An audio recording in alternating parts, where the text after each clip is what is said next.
for the royal appointment. And listen, I will give credit where credit is due.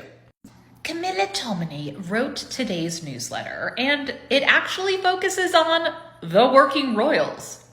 Do you think she watches this? God, I hope not. Lego. The Prince of Wales breaks to Mould and follows in his mother's footsteps. The subject line of the email read, Prince William's new calculated risk. Ooh, nothing sexier than risk assessment. Opening paragraph.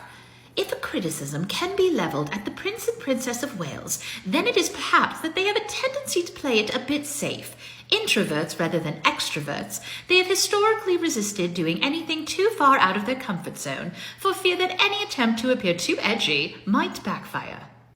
If a criticism can be leveled is a very interesting phrase because it suggests that they are above reproach and critique. Which, I mean, any tax-funded royal or politician shouldn't be exempt from criticism. Now, there's a difference between criticism and ridiculous hate, but it's very interesting how Camilla almost has to tiptoe around offering a criticism, which she quickly couches in a, well, they're just, not trying to step outside the line. It's all good. It's almost like she's preemptively apologizing for criticizing the future king and queen, which her job as a journalist should be to look critically into what they do. They are tax-funded public figures. Doesn't mean they don't deserve privacy, mind you. The thing that Harry is doing is launching a significant homeless project in the coming days. Prince William is pushing that sort of bold agenda, more closely associated with Diana, Princess of Wales.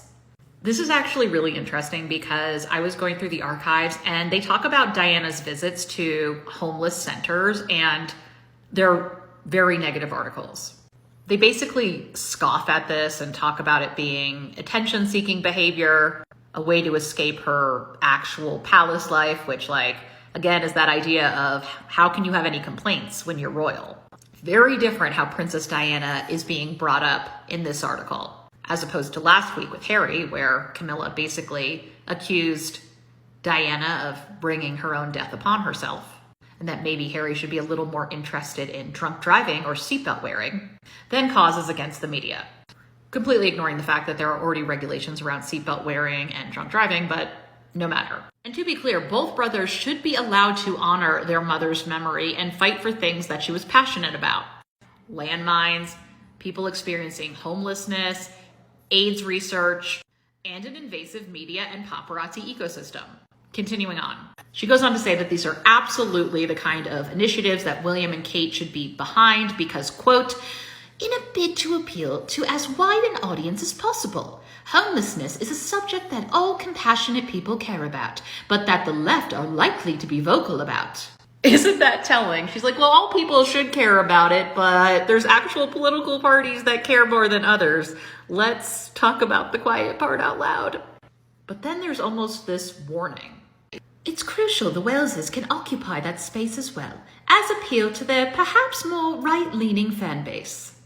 Very interesting that she admits to that. But this also acknowledges how hard it can be to appeal to large swaths of people, even though the royal family is supposed to be apolitical and above politics. It's all very messy.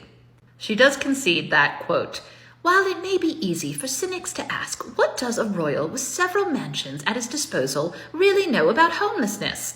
William is credible on this issue because he's been working on it for such a long time. It's interesting how that's the marker of credibility, because I think that could also be used for Kate's listening and learning for her early childhood development cause. But also interesting who has credibility because they've been passionate about something for a long time and who does not. And it really depends on who the royals are and who is reporting on them. This part, though, she closes with this it's a doozy. Royals are often at their best when they try to break the mold. If this new homelessness initiative lands well, then I hope it will embolden the Prince and Princess of Wales to take a few more well-calculated risks. Diss you? It has always bothered me, the hypocrisy and double standard that we see from certain reporters and outlets towards members of the British royal family.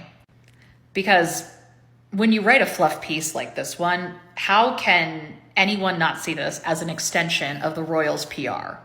And that's not to say that William and Kate should not be championed for involving themselves in really important causes. It's that a good ethical standard of reporting on these people should apply to everyone involved. Breaking the mold this week is a good thing. Royals are often at their best when they do it, except if you are certain royals. And it's funny because what she is lauding William for are some of the same things that Diana was lambasted about in the media because she was breaking the mold. Each new generation, it is the same playbook.